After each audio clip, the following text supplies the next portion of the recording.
How you doing? No bad. Give me a wee second. I get Facebook on board. Leslie? That could be I. Oh, have you got your version of Madam Director there? Ah, yes, Madam Director's on our chaise loan. Quite right.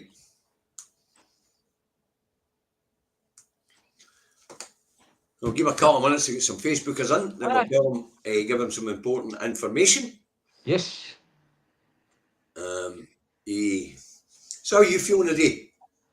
I'm feeling okay, but I'm going to the big physio place at Westmark at the Queen Elizabeth on Thursday. Aye. And I've seen the place before, and it's they've got all the tricks and toys and the two bars that you walk along and all the rest of it, and then it becomes a staircase and down at the other side of the other staircase. Aye. So I start that on Thursday, and then the week after, if timing goes right, I get the first fitting of my boot, my welly. If it was new for your welly, you know what I mean. So Yep. That's the Facebookers on board, so we'll give them the information. Folks, we're going to be talking about we're going to talk a wee bit about how you get a postal vote or a proxy vote for those that don't have a proper voter ID. And we'll run through I'll run through how you get it. I've already put the link on YouTube in the YouTube comments. So if you want it, you can nip onto YouTube and play back. The very first two comments you find are for me. When saying need a postal vote, here's the link. You know. So, but when we get to talking about voting, then we'll run through the form quickly for you. Just a public information thing, because unless you know how to do it, you're going to struggle, and you've only got until the 18th of June to register for a postal vote. And one thing, Davy, now we know that the Labour don't have the easy route for you anymore. You can't wait for the Labour candidate or people coming round to your door and saying, do you want us to put your postal vote in for you? You know, aye, all that's gone. Right, but we've got the Facebookers on board, so let's get this show underway, Davies. The two Davies on the 3rd of the 6th, 2024. Hi, Reagan Elite, folks. Got Reagan Elite's channel on YouTube. Brilliant. Give it a look. And same with Daily Blase, Maximilian Robespierre, Political X, Big Madge, could go on and on and on. And the Sunday roast, very good and all. Right, so let's get to business, David. Yeah. John Swinney launches election campaign. And what did you make of his speech? Well, let me go first on John Swinney. John Swinney, I've always just known him as being this nice guy. It's very down to earth, common sense, all the rest of it, right? And when he started his speech, I was unsure, and I was looking for places that I could criticise him on. See, once he got through it part way, I went, he's brilliant. He's doing the right job. It's a fight between charisma and common sense. Charisma go, hey, here we are, and common sense goes, no, you're no. Yeah. So, well, as I say, I've only seen the highlights, David. What interests me was the press question and answers. And as you mentioned to me, John took control of it right away. aye. And you were saying you wondered how he done it. Well, actually, he done it with the very first question asked by the BBC reporter. Aye. Well, don't forget, there was a speech before that. There was a speech, and then he got down from the lectern, all the applause, and then he went back up to the lectern, and then it was the turn of the press. That's right. The way it happened. You maybe saw it in a different order. Well, I only got to see the highlights, and I was quite happy because he linked everything to independence. Because I'm worried he's no pushing the independence, but hard enough. Yeah. And it would appear that he's been listening. Yeah. He's been listening to the members. Yeah. Because he linked everything to independence. Yes. He couldn't do any other. I mean, the number of people that are in the Yes family must have broken through. Well, somebody's obviously told him, John, this isn't just a party, it's a movement. Somebody's obviously brought this to his attention. Yeah. Because as you and I pointed out, he wasn't behaving that way before. But I now know he he's wasn't. he's united the party, Yeah, and now he's taking it to the independence family. yeah. So You know, all in all, my um, rating of his speech, I would give him 8 out of 10. Right, only for the fact of that I was looking for a bit of a rabble rouser. Yeah, which you yeah, would have got off like you definitely got off a Humza. aye, You might have got off a Nicola. yeah. You know what I mean? So uh, that was the only reason why I've got it down to 80 points, 8 points out of 10. Yeah, I But hope you enjoyed your Holly Balls, or well, your Holly Bobs, or whatever you called it. Right, anyway, so I was impressed with how he handled the press. He owned them. oh, that was genius. I That mean, they was threw shit utter at him genius. and shit at him. Michael Matheson, SNP finances. Should the voters try? Should the members and voters trust you with party donations or that sort of shit? Trying their Yeah. very best to diminish No, but the thing the is, in the eyes of the public. the very first question that was asked was BBC.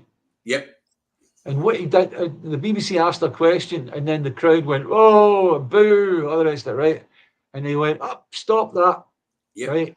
And he said, "We will give each of these people that are going to ask questions respect, and they will respect the answer that we give them, right? And all the rest of it, right?" So he says, "That's the way I want it, and there will be no applause until we get to the very end." All right.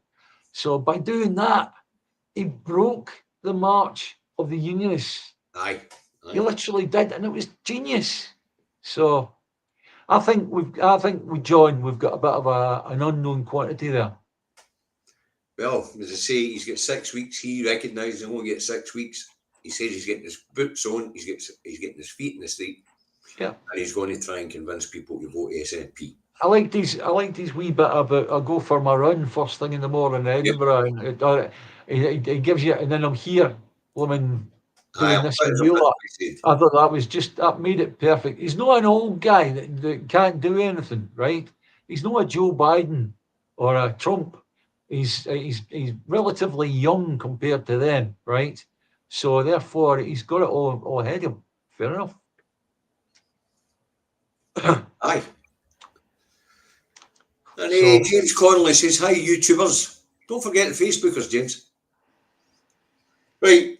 Now, let's move on. Polling this week, last week didn't look good for the SNP. no change, is it? No. But Friday, the BBC crunched the numbers. I'll stick it up. This is the BBC poll of polls. They crunch the numbers every week for each poll that comes out. So I'll stick it up. And as you and I both know, David, it hasn't shifted in about 2 years. Yeah, not at all. Um, if you run through it month after month after month after month, Yep, it's just got the SNP on 3, 3%. 3, 3, 3. And you can do that all the way back to the middle of last summer where it was 4%. Yeah. And it's just three. Just pick a date, 24th of May. Let's skim back. Yeah. Well, that's a 2. That's an unusual one. Teeth. Never heard of them. 16th of May. 3, 3, 3, 2, 3, 3, 2, 2, 3, 3, 3, 3. There we go. Delta Pole 3. We think Techne. All 3. All 3. All the way back. So, according to the poll of polls, the SNP haven't shifted in the vote share. They count this UK wide, David, as we know. It's a UK general election. Yeah, you wouldn't have the SNP on 3% and Labour on 45% if it was just Scottish. Yes. You would. So this is the entire House of Commons vote. Let's say. I've got to say on this, it's like if they remain on 3%, I think we whittled it down to a number, didn't we, David? Aye, we'll get to the number in a minute. And David, geez, it's the BBC, they never speak the truth. But in this case, what they're doing is they're not doing the polls. They're crunching the numbers of the pollsters. Right? To let you understand, they're taking all the polls and they are crunching the numbers to get a straight line, to get a line. And that's how they're plotting it. a dot and a line for each poll. I could show you the actual dot. I can actually show you it if I scroll down the page. Hold on, scroll up the page. There, it's there. And this shows you the SNP haven't shifted since 2021. It's a straight bloody line. David, can I just stop you there? Right? Are you saying they are counting the data that comes out from that? So in other words, each phone call or whatever was done, they're effectively saying what you're going to vote for and taking the information like that. Is that correct? No, David. What they're doing is they're taking the results of all the polls, right, and they're averaging. Yeah. Every poll that's conducted, and they're dotting a line. They're putting a dot on a graph. Yeah. To mark it, so you can see the way Labour. Hold on, I'll scroll it up a bit. You see the way that Labour hasn't had a straight line. The Tories haven't had a straight line, but the SNP's had more or less a straight line all the way back to 2021 at 3% of the UK population. Yeah. Okay. Now, David, we did this some last week, but we have to extrapolate it down a wee bit further for people. Right. Now, we worked out last week that 3% of the UK population was 1.98 million. Yeah. Right. We also know that 4.1 million can vote in this election. Mm-hmm. But we can also track elections backwards. And the average turnout in Scotland is about 60%. Mm-hmm. So if we break that down to, that would be 2.5 million people are expected to 2.5 million, that's right. Yeah. Now, if we take 60% of that 1.98 million, it works out at 1,140,000. That would still give the SNP about 40 to 43% of the vote. Aye. That would still give them a guaranteed win. Aye. You know, Labour would pick up seats, but not a lot at that. Yeah, but we have to get people out, or we have to get them onto the postal voting system. We have to get them a proxy vote. We have to get them onto the register as well. If they're not well, you have to understand that the unionist press, unionist broadcast media use this to their advantage because it's the SNP are huddled in Scotland. They go, they've only got 3%. They try and make it look as if Labour are going to eat them. Well, in actual fact, when you look at the actual numbers of Labour against SNP in Scotland, it doesn't work out well for Labour at all. No, it doesn't. And that's the whole point we've got to make. What we were doing there, we were taking that 1.98 million because the SNP don't run anywhere else in the UK. They only run in Scotland. And Scotland only is 8.4% of the UK population. Yeah. So to have 3% of that 8.4% on your side is a whack of people. Aye. So it's interesting, but it's ever so important that we actually pass that on to people that may not have been thinking in those terms. Yes. You know, and your unionists just love things like this. Now, to let you understand the poll tracker a wee bit better, they've been plotting this poll tracker since the 2019 election. Yeah. Right, so this is a UK general election. They've been plotting this poll tracker since then. Yeah. And it shows the SNP's yellow line along that bottom is constant. Yeah. Right up until the 31st of May, which was when the numbers were last crunched. 31st of May 2024. That was a straight line, that one. I can put it back up again. And I'll run my pointer along it.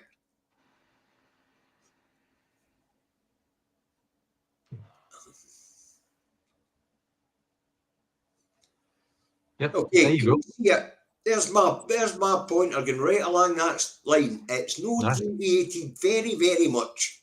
A wee slight downwards there for a peak up here, halfway through 2021 when Nicola was controlling the pandemic.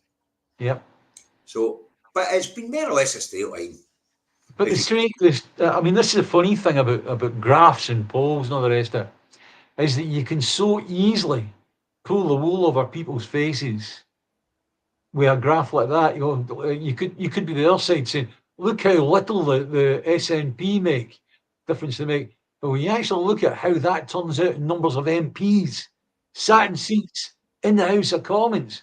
That's a much different story. Yeah. Yes. As I say, so the SNP really haven't moved in the poll since 2019. Because you've got to remember, they've tracked every poll and crunched the numbers. And they do it every month. You look at every single poll, put a dot on the graph where the mean average is for them all. Aye. Okay. Right. Now, David, let's move on. Aye. Number 3, how to get a postal vote. I've put the link in the YouTube comments, and now I'm going to run you quickly through it. Okay, so I'll get the thing up, and I'll share it with you. Okay, now you go into this.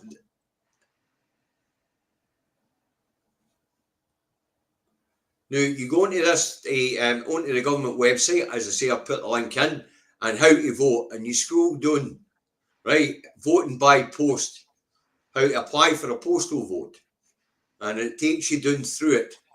Now, apply for a postal vote, and you come out here, and it'll say vote in person, vote by post. Yeah. Vote by post, click on it. The important thing here is that this is the gov.co.uk website, right? It doesn't matter. The gov.co.uk site covers Scotland as well now because it's a national election. So you apply to vote by post online, press that. I'll take you on to apply to post by vote online, you press start. Right, and before you start, it tells you the rules. You continue, as I say, and what it gets you to is a PDF file. All right, I'm not going to go through the whole process. It will get you to a PDF file which you have to download and then print off the form and send that to your local electoral office or to the main electoral office. And it's going to be in by the 18th. Now, hang on, one thing, David, one thing that's important. If you're going to try and do this on your phone, right, it may well be your phone doesn't recognize PDF, photo document format, right? Yep. There are so many programs that you can get free on the web that you can actually see and download and print from PDF format documents. Now, that's the thing, David. Who the hell's got a printer? I know you don't need a printer now. You can actually fill it in, do everything you've got to do, right? Get a bit of paper, do your signature, take a photograph of your signature and put it onto the PDF format document. It's easy. Well, I've been doing it for years. Other people haven't, but it is that simple. Well, anyway, it's a step through, folks. You follow the steps till you get to the end. As I say, not if you're going to have to print it off, there's a PDF file for you to print that off. Yeah, if you've got a printer, that's fine, that's okay. But people don't use printers these days, David. As I say, your application must be in by 11:59 on the 18th of this month. So that gives you 15 days to get it sorted out if you don't have a voter ID. Yeah. And you can also apply there for a proxy vote on the same form. Yeah. Very similar. Just identify the person you want to vote in proxy for you. They sign the form as well. Yeah. Okay. That's right. And when the person goes to the polling station, if that's what they do, when they go to the polling station to vote for themselves and also vote for you, they'll vote for themselves first. That's right. And then they get a pink voting form to vote for you. Yeah. It's a different coloured voting form for the person you're voting for. Don't worry, the staff at the polling station will guide you through it. It's not a problem.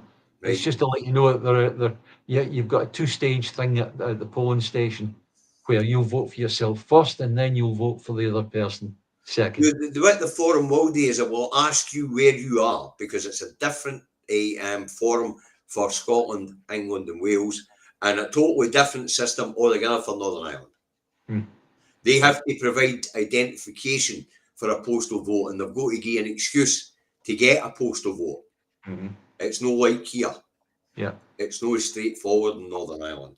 Okay. So it's important, folks, that if you don't have the proper ID, you can try and get from your council a voter validation certificate, but postal vote is probably going to be easier. Yeah. Okay. Now, thanks to the moderators, by the way, in case I forget later. Right, moving on, David. SNP to introduce bill to keep NHS in public hands, says Stephen Flynn. Yeah, but as we discussed prior to going on, is if they're not able to gain money from the Barnett consequentials of the English NHS, how are we going to fund the Scottish NHS? That's something that isn't being discussed here. No, and yet. we haven't even got a clue on it. No, yet, but I mean, we haven't seen the bill. Stephen Flynn tells us they're going to introduce the bill. There's no skin, or he hasn't put any skin on the bones. Yes, I know, I appreciate He's always that. throwing a title there because when you and I heard that, we thought, well, that makes sense because the future NHS is up in this election. Yeah. It's a Westminster election. West Streeton's talking about privatising it. The Tories are talking about privatising it. So we've got Labour and Tory both talking about privatising it. So this is going to be a fighting point in this election here in Scotland. Personally, I fear it's going to go to court. It'll end up in court. Oh, they're trying Section 35 it. Yeah. There is no doubt. The problem they've got is the Scottish NHS was constituted under Scots law. It puts it squarely at the heart of the Scottish Parliament. Simple way around it, guys. Think about it. If you're not for the SNP, hold your bloody nose, get into the polling station and vote for SNP. But as I say, make sure we've got a huge majority. Introducing the bill to keep it in public hands. If it passes, brilliant. But it's not going to work because they're still going to defund the service down that road. Yeah. You know, which leaves us with a huge problem up here. Yeah, that's right. Because the consequentials is about 12.6 billion a year. Yeah. Yeah. Depending on how much they're throwing at the services down that road. They get the odd extra amount when it comes to budget day. Always, you'll notice the Chancellor will have something up his sleeve, and we're going to give an extra 3 billion to the NHS. So that 3 billion equates to it's just 10%, 300 million. Yeah, that's it. As I say, it's the funding model that worries me. As they divert more and more patients away from the NHS, the money goes to the NHS in England goes. One thing that's in the thing there, Nathan McAllister's put up something interesting, which is that breaking news: Nigel Farage becomes the new leader of Reform. We knew it was going to happen, but we didn't realise it was going to happen this week. He wants on the TV debates. Yes, I know. So this bill's an interesting one, David, because we can see there's going to be a button of heads here, especially we Ian Murray's attitude towards the Scottish Parliament. John was saying the other day that he doesn't know how Labour's going to react, but the Tories have been chipping away. Can I just answer Millie Jameson?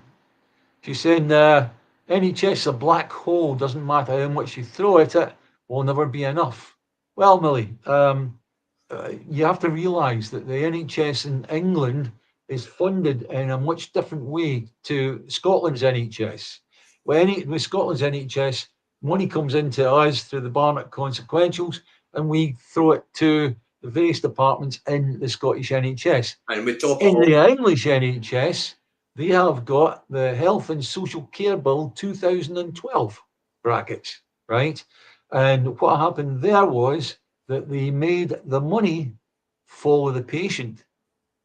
That being the case, they also made it whereby companies could go along and buy doctors' practices, which they did. Virgin Healthcare bought lots of doctors' practices, and what they did was they got rid of the old doctors and brought in locum doctors. And the locum doctors were told to send the patients to private healthcare facilities within the NHS. And that meant the money was going to the private side and not to the publicly owned NHS. And that's how you break a great big system like the NHS. At the moment, David, The NHS is still the predominant animal down that road, so they are still sending the majority of people through the NHS. So we're still getting good, reasonable funding. It's no great. We've got to top it up. We have to top it up by, I think we're topping it up by 3.5 billion at the moment. If we become an independent country, I assure you, we'll have more than enough money coming through. No, but what I'm saying, David, is we need to stick to reality as it is. This is going to be a battlefield, a battleground in this election. Yeah. And it's Yeah. something that our activists need to get out on the streets and talk about as well. And that was the whole point of Stephen Flynn making that statement after John Swinney's election launch, because that was his, basically, the Westminster leaders' election launch. Yeah. You know? I think as time goes on, Stephen Flynn will become more and more visible in the whole campaign. We want Stephen Flynn to become more visible because he's what can I say? He's a rabble rouser if he wants to be, you know. Yeah. Now, he's also quite a good debater. He seems sharp as a razor, actually. Yeah. Right now. Is that the razor he uses for his head? A bit of one, aye. Now, we'll get the debates coming up, David, here in Scotland and in England. And it's turning out to be the usual skewing of democracy. For some reason, the two party leaders are being given prominence. Now, it doesn't matter if these are the two parties that are fighting out to be number one.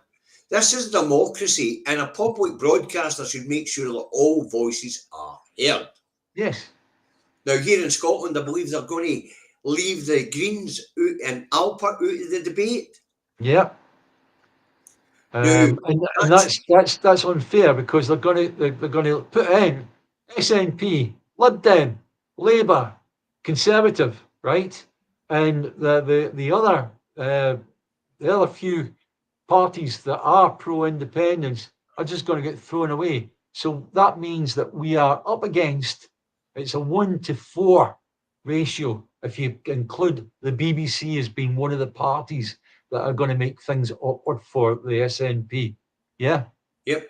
So it's ridiculous. Should not be happening. No, it's anti-democratic. Yeah. This is a democracy. These parties are standing candidates. Therefore, they should have a voice. It's fascism, pure and simple. It's definitely skewing democracy, David. Yeah, I know. And it is imposing an idealism while trying to show a sort of polish of democracy on the surface. Yeah, here's the answer why we think it's the sensible thing to do. In actual fact, whilst they're telling you that, get to understand the word gaslighting, because that's precisely what they're bloody well doing. It goes back to what they were doing in 2012 to 2014. Other independent voices weren't really given any airtime. Yeah. And as we know, they tried deliberately to skew it into the public's mind here in Scotland that only the SNP are interested in independence. They skew the fact that the movement's is 50% of the population. And they skew the fact that there are other voices. They did it in 2012, and we know how they did it. What they would do is they would give one argument for independence and 3 against. That's right. And every time we debate, there may be 1 SNP, 3 unionists. Yeah. And it looks like they're doing it again. No, you've got to count. There's a 4th unionist in the room, which is the BBC themselves, or Sky, or whoever it is that they're up against. And it's like the broadcaster can make a more powerful mark against the SNP than any other party because they control what's going out on the airwaves. Simple as that.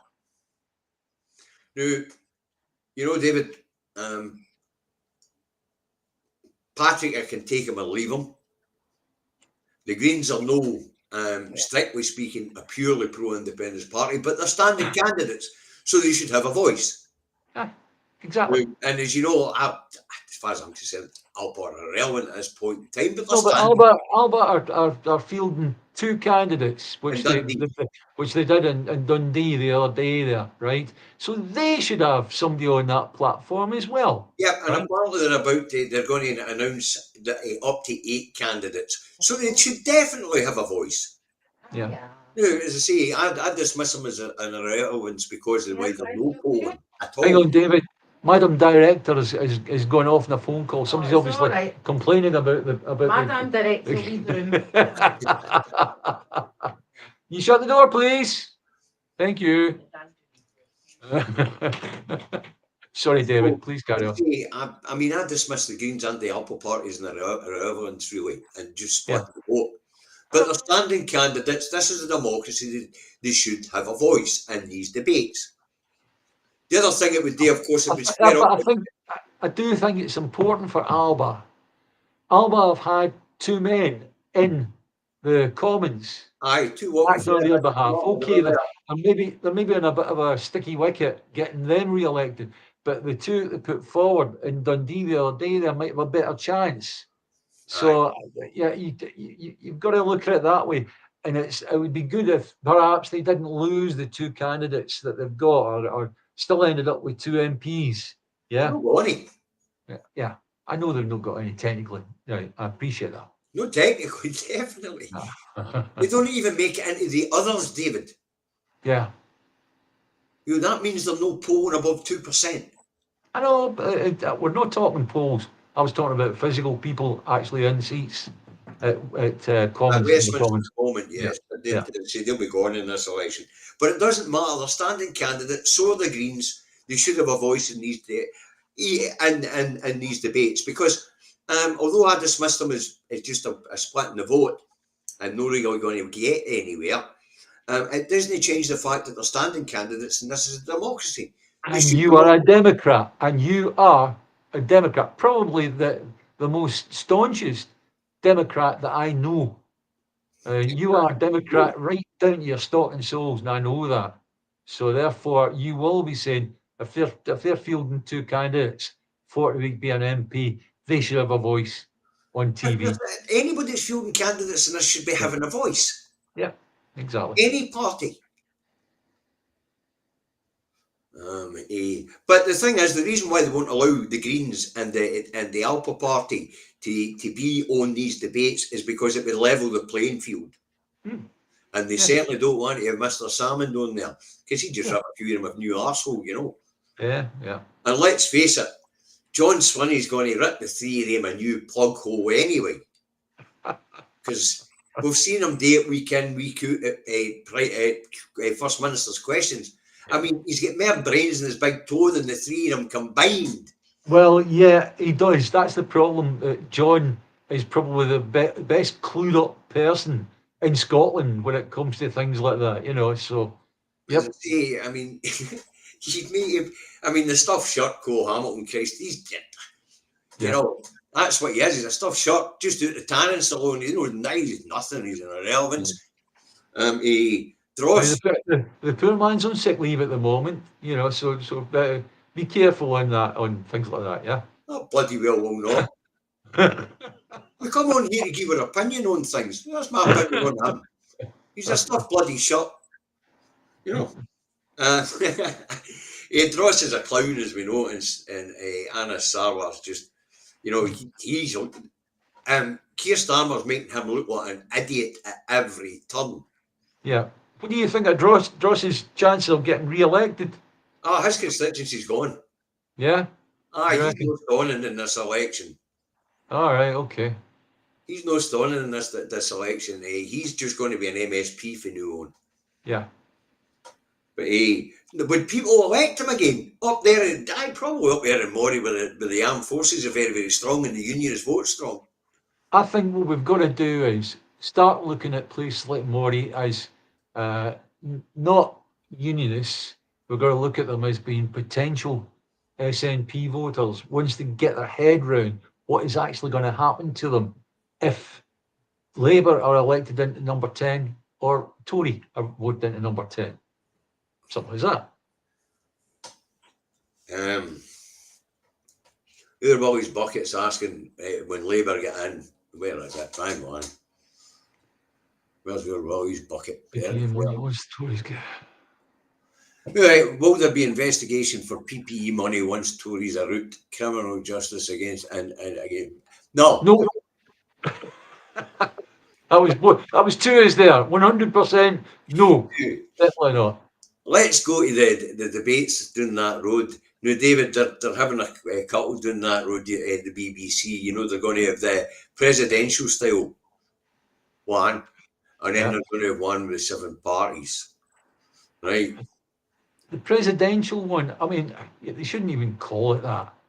The UK does not have a president. No, they're not calling it. I'm calling it that, David. Yeah, all right, but it does get termed as that. The reporters get on to calling it a presidential debate, right? And it shouldn't be anything like that. These two men that have turned up as being the head of their party, one of which could get in the number 10, we've still lost democracy by not having the other players in there as well. Correct. I was going to say they're even skewing democracy down that road. Yeah, that's right. And there should be a challenge against the BBC in the courts. Now, with the private with the independent broadcasters, we can't really do much about that. Yeah. But the BBC is a public sector broadcaster, Definitely. and they're giving those two men an advantage over everybody else in democracy in England. And it should not be. It simply should not be. And we're talking about if somebody was able to launch a challenge against it, it would be perfect because it needs challenging, definitely. I'd like to see the Greens and the Alpha Party actually put in a joint challenge, a legal challenge to the BBC Scotland here. Yep. And I'd like to see the smaller parties in England gang up in the BBC and say, no, you don't. You don't give these two parties an electoral advantage because you're supposed to be impartial, BBC.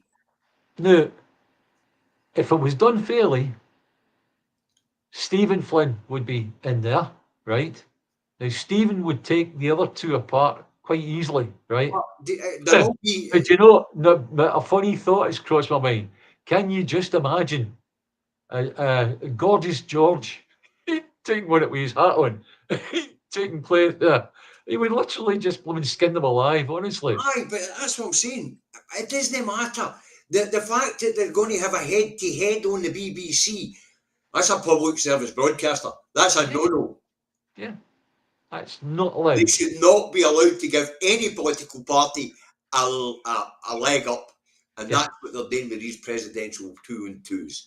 They're excluding everybody else and they're skewing democracy deliberately. Now, I wonder if Nigel Farage is going to be able to get on there, eh? Well, get on to the 7-party one now that he's taken Reform UK. Aye, that's why he's done it. Yeah. You know, but as I say, we can see it in both England and Wales, where the BBC, the state broadcaster, is promoting particular parties above others, and that skews democracy. Yeah. And because it's a public service broadcaster, that's a bloody no-no. Yeah. Because they are not being impartial. Yeah. That's a bloody no-no. Mm-hmm. And I say, I would like to see the Greens and the Alpha Party take them on legally here in Scotland. And I'd like to see the other parties put a stop to these presidential style debates down that road, because it gives an unfair advantage to the Conservatives and Labour. And that's a bloody no-no on the public service broadcaster. ITV and Sky we can't do nothing about. But we can do something about the public service broadcaster. Yeah, but David, you're saying ITV and Sky we can do nothing about. However, however, these are just come up with something here. Yeah, but these are people that that's a right to off comment. But you've got to understand that the Sky and say ITV or Channel 4, they're watched by the British public, and therefore they have a duty of care to the people that watch, the viewers. Yep. as we can see in other things, where if there's a program they put on which is particularly violent, there's usually a disclaimer at the front of it to let people know about it, right? Aye. That goes two ways. That goes two ways. So George Galloway and Nigel should be on as well. I think we are going to be on the 7 leader debate. But Yeah. the problem with 7 leader debate is it's very tightly choreographed. Yeah. You know, but at least that's a bit fairer. I'm sure there's more than 7 parties running in England alone. Yeah. Yeah. Anyway, hey guys, if you live in England, I don't know who you're going to vote for. Just don't vote for Labour and don't vote for the Tories. Simple as that. Do you know, it's time for people doing there to take democracy back. Aye. Yes. I mean, if you're in London, Diane Abbott's going to stand as an independent, Corbyn's going to stand as an independent. Elect him. Aye. Corbyn If you've could got an end up. independent candidate running against a Labour or Conservative MP right now, elect him. Karen, Give your democracy a shake up, folks. hang on, David. Wait, I'm just going to let Karen, because it's a live show, I don't have time to read all of that comment. I will read it. I'll try and read it after the show is finished. But it's just we need just short, quick fire comments off you all. Okay. I'll read that one later.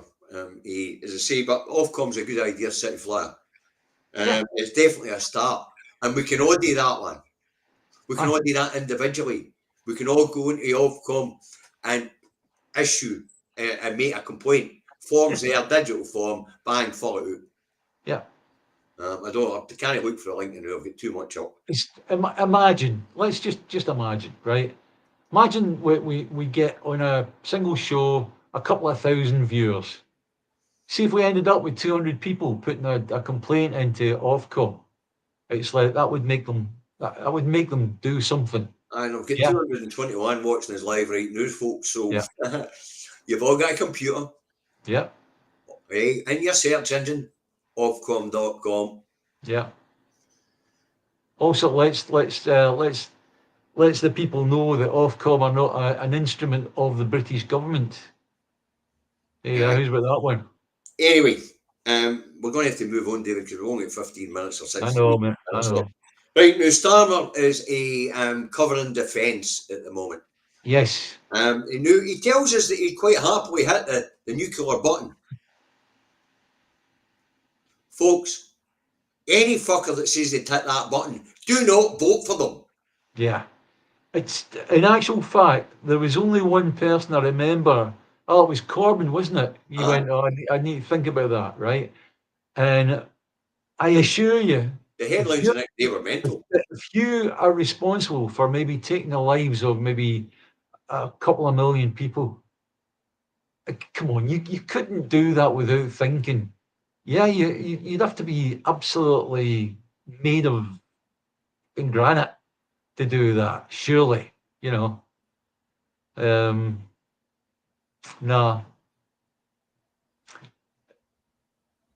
I suppose it's down to it's a bit of a tradition now, is that the person that's in charge, i.e. the Prime Minister, has to say, yes, I'll press the button, no problem whatsoever. David, I'll see you in Stirling, mate. I know I missed you at the last March. I had to leave, I was going to work. I'll see you at Stirling. Okay, mate. Bye now. Right, as I say, but I mean, it's an outrage the way the BBC are actually acting as an agent for these political parties. Do you know something? I've got to add, David, I've got to add into that, right? Why is it that the media, British media, have to know if a person that's going to be voted in is prepared to kill a few million people with a press of a button? As far as I'm concerned, that's something that shouldn't be discussed, and it should only be discussed between that person and the other people round about him that's been voted in. Well, as far as I'm concerned, David, the minute somebody makes a public statement saying they pressed that button, they're no fit for public office. I know that. I know. No, they shouldn't be asked in the first place. Yeah. No, I think it's a fair question to make sure the guy's not a lunatic before you elect him. No, now it's taken as being electable, press button. Non-electable, don't press button. That's That's exactly what it what went. happened with Corbyn. That's what happened with Corbyn, right? Right. So, Now, he also says that he wants to raise defence spending to 2.5% of GDP. And you and I started laughing, of course. yeah, well, it just so happens that he did. We have surpassed that figure anyway, right? Yeah, so Aye, because of the shrinking GDP, not because they've put more money in. that's right. Think of it this way: GDP was maybe. Let's think of it on it this way: GDP was worth $1 trillion, right? Then if you take 2.5% of that trillion, there's 250 billion, is it, or something like that, right? Well, listen, Now GDP is 10 billion, right? And you take 2.5% of that, you're getting down to coppers, aren't you? well, Right? 2021, to give you an example, GDP for that year was 990 billion. Yeah. 2023-24, GDP 880 billion. Yes, that's right. So at this point in time, provided spending doesn't change, they'll probably surpass 2.5% of GDP because GDP shrunk by 110 billion. But also you've also So the defence spend shrink, David. yeah. Also, the other interesting figure round about that is the fact that a few months back, you and I were talking about that's it. We've now surpassed the ability to pay our debt off, right? Because of the shrinking GDP, right? Now we've got a worse situation. So, in other words, we're bringing a certain amount of money in the door from your wage to pay your credit card, right? So you're getting £1,000 a month, and your credit card payment was like maybe 800. That left you 200 to keep paying for food and things like that, right? So now it's going down to 100. 1,000 a month for the payment, 1,000 a month coming in, and the next month after that you've got 800 a month, and there's still £1,000 to pay. Yeah, so that's why it gets all blooming skewed. But as I say, when it comes to this pledge, 2.5% of GDP. Aye. Well, even if you kept spending at current levels, it's shrinking. Yep. GDP is shrinking. It's Yep. down to 110 billion in 3 years. But here's the thing: he knows that. Of course he does. He knows that. He is taking advantage of the people of Great Britain in saying that, Yes. without explaining that, well, okay, the GDP did shrink a bit, so therefore the 2.5% is a bit less, right? But he's not going to say that because he wants to gain votes. Well, what happens is, by David, pulling them all over people's heads. Right after the election, you look at the figures, cook them, and go, oh, we're very already past 2.5%. Yeah, dead right. Yeah. But the military would still be getting less spend. Exactly. I mean, So, we're talking about the military going about with. Well, we'll give you a bullet for your gun. One bullet, all right. Aye. There you go. That's it. I know your gun was built back in 1944, but as long as you've got a bullet in it, you'll be all right. So, as I say, absolutely nuts when they talk about these things. They like to treat the public as stupid. So he's telling us he wants to raise defence spending to 2.5% of GDP. Well, 2.5% of GDP 2020, 2021, or before we had the Brexit in January 2021, was 990 billion. Now it's only 880 billion. So there's 110 billion missing our GDP. Defence spend still shrunk. Yep. That's right. So, I mean, when it comes to talking bollocks, Starmer's up there with the rest of them. They're not talking bollocks. They are talking obfuscation. Look up that word. Obfuscation. It's where somebody tells you something that really isn't the truth. Gaslighting. Look that one up as well. You're getting gaslit. That's important. That you should. These people are winning your vote by telling you a lie. Simple as that. You time for it. What is it with Madam Directors? I'm I interrupting don't know, David. I just don't know. They must be having are they having a union vote or something like that, are they? I don't know. I think they're rebelling. Fucking hell.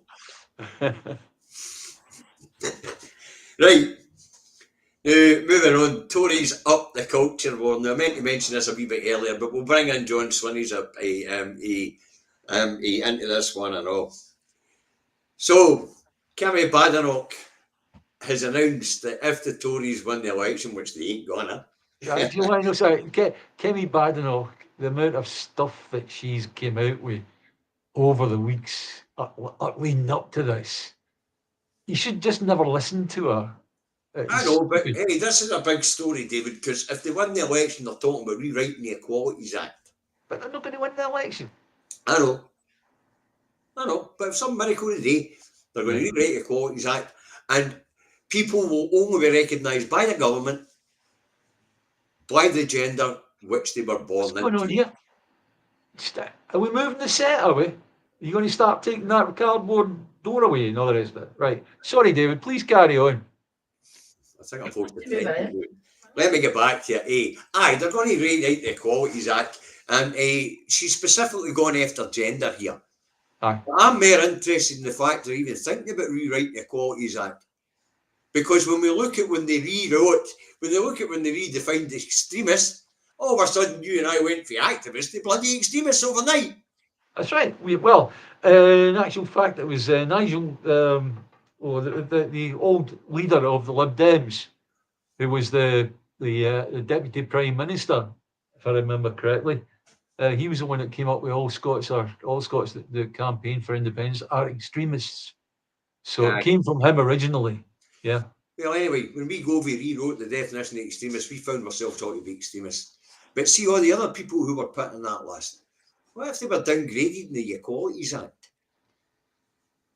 And they're talking about rewriting the Human Rights Act if they get back into power. Thank Christ they're not going to. But listen up, folks, all over these islands. Yeah. The mere fact that they're thinking about putting their grubby paws on it in the first place should be worrying. Yes. People of England, look, start listening to what's going on. Start taking it seriously and start thinking about how you're going to combat it. As simple as that. Aye. You know, I'm not being a rabble rouser. I'm not, because the people of England are not a rabble, right? No. Anyway. However, you've got to start taking the stuff like this seriously. Bloody seriously. Yeah. Really seriously. But we've already seen the stripping away of certain human rights down that road that don't apply here. Like the clampdown on the right to protest and things like that don't apply here. Yeah. You know, they're the thing you hear about maybe in school or whatever. If you put a frog into a bowl of cold water and start heating it up slowly, the frog will stay there until eventually the water is boiling and the frog is dead. Yes. That's effectively what the Tories and Labour have done to you over the years.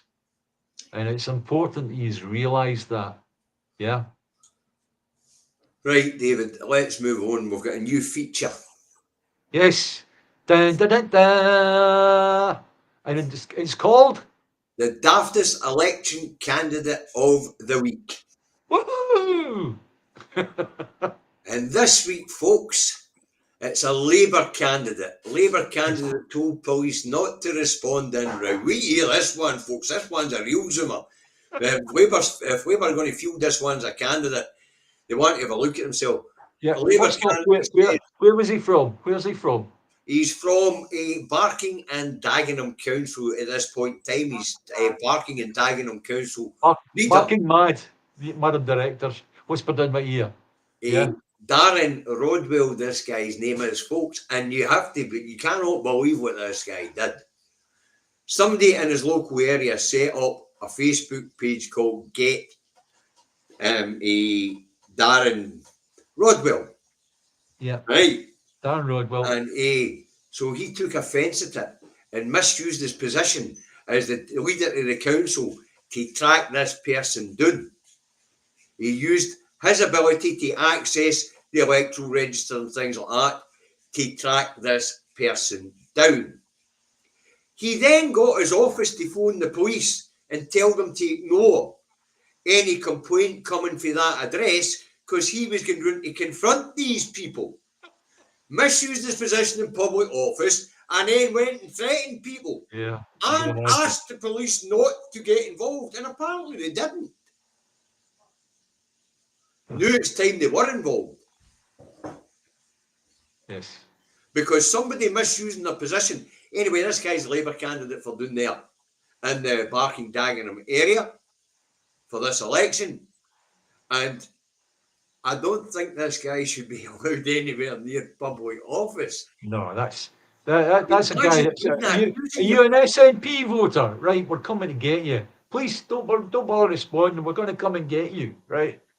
And then I think- they get the nerve of getting his secretary to phone the cops up and ask them not to attend an incident that was about to happen because he misused his position in public office to get information on this person's whereabouts. Yes. That's a criminal offence. It is actually, yes. But the criminal offence, I think, is made more difficult by the police not turning up. Just by them being told, don't respond. Do you think?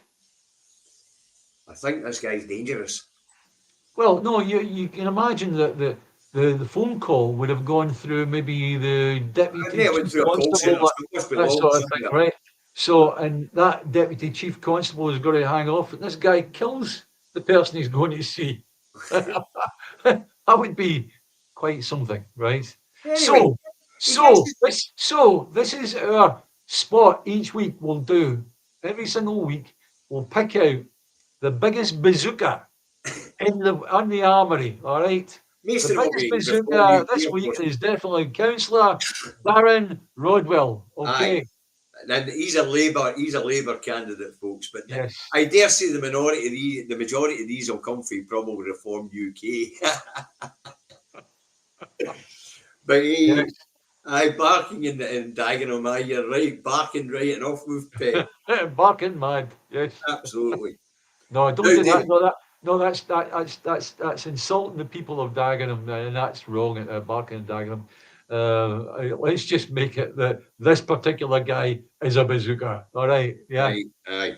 Now, been important developments in the Israeli-Gaza situation. Yeah. The US president has put a deal on the table where Hamas release the hostages, Israel withdraw from Gaza, Mhm. and there'll also be a hostage exchange for the tens of thousands of hostages held in Israeli prisons. Mhm. Okay, now Joe Biden is allegedly putting Netanyahu under pressure to accept this deal, but Netanyahu's got a bigger problem because his cabinet members are threatening to bring down the government if he accepts the deal. Now, Yeah. Netanyahu can't thing- allow that to happen because the Yeah. minute he's out of power, he's up on corruption charges. That's right. I was about to say that. Yes. Yeah.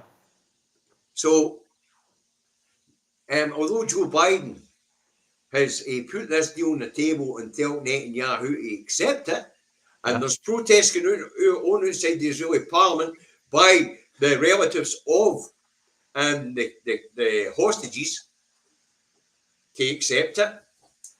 His own cabinet saying, you accept this deal before we've wiped everybody out. Yeah. Right. Taking that Netanyahu is an absolute nutter. I mean, really. He's beyond nut job, right? And he's got that in front of him, and he's thinking, right, I've got the army. I could turn the army on the government and make them do as I want, and that allows me to finish off what I'm doing in Gaza. Aye. This thing. It's like somebody like that is just liable to do anything. Now, what's interesting is Israel and Palestine are having a go at each other on the floor of the United Nations. And I thought to myself, how did that happen? Palestine's not a recognised state in the United Nations, just an associate member. Correct. Aye, the two of them are having a go. But then I thought about it, and I thought, well, the International Court of Criminal Court recognises Palestine as a state, because I remember listening to Hakim Harim, the chief prosecutor, who's applying for the arrest warrants for Netanyahu as a foreign minister and 3 Hamas leaders.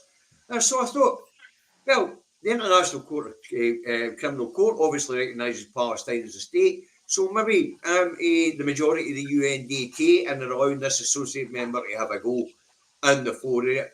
But just to remind people what the ICC said, the chief prosecutor of the ICC said, Karim Khan, I'll play it. Yeah. A picture is worth 1,000 words. Here we go. Now, I'm only going to play his beginning words here. Okay. Yeah. Just listen carefully how he describes what Israel has done to and who it's done to. Okay. Is it up on the screen, David? Yes, it is. Okay, here we go. Bear criminal responsibility for the following international crimes committed on the territory of the State of Palestine from at least the 8th of October. Now, that's all I really want to play. Yeah. The territory of the State of Palestine. But when he refers to Israel, as I say, he also refers to the territory of Israel and not the state of Israel. Yes, that's right. Yep. Because he's recognised that Israel is a territory within the Palestinian state. Yeah. I just thought it was interesting, the wording of it. Rather interesting, isn't it? And to see, the Palestinians having a voice in the UN. Yeah.